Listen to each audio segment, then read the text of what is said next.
Hello everyone, thank you so much for watching my previous video on seasoned soybean sprouts, and for all the likes and comments. Thanks to all your support, I'm excited to share my soybean sprout, bibimbap, and soybean sprout soup recipes. Today we'll start with soybean sprout bibimbap.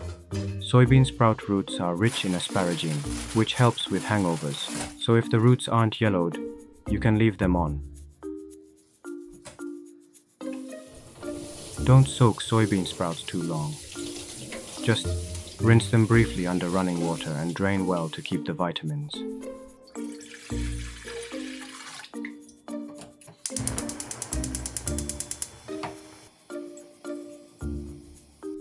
Chop the green onions and chili peppers for the soy sauce seasoning, and don't forget to remove the seeds.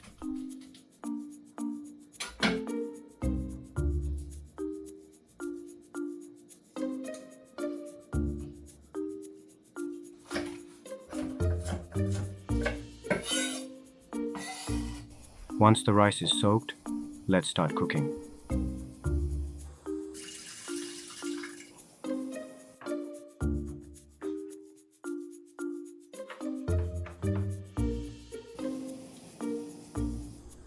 Lower the heat to medium, add the soybean sprouts and boil for about 5 minutes. Once again, I didn't cover the pot. You shouldn't cover it. Otherwise, that funky smell might sneak out. Quickly drain the soybean sprouts and rinse them in cold water to keep that perfect crunch. The residual heat can overcook them otherwise.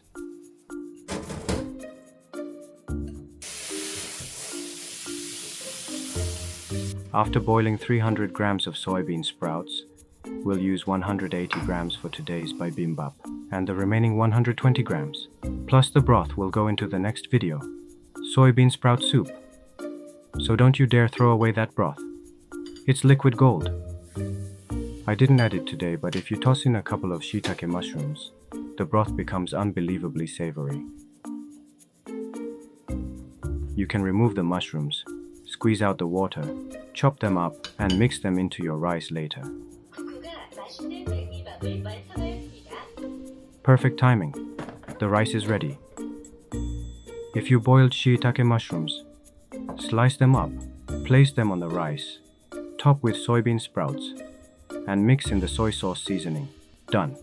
If you're not vegan, top it with a fried egg or a bit of butter for extra richness. And for my vegan friends, plant-based butter works beautifully too. And if you wrap your bibimbap in seaweed, let's just say, good luck stopping yourself.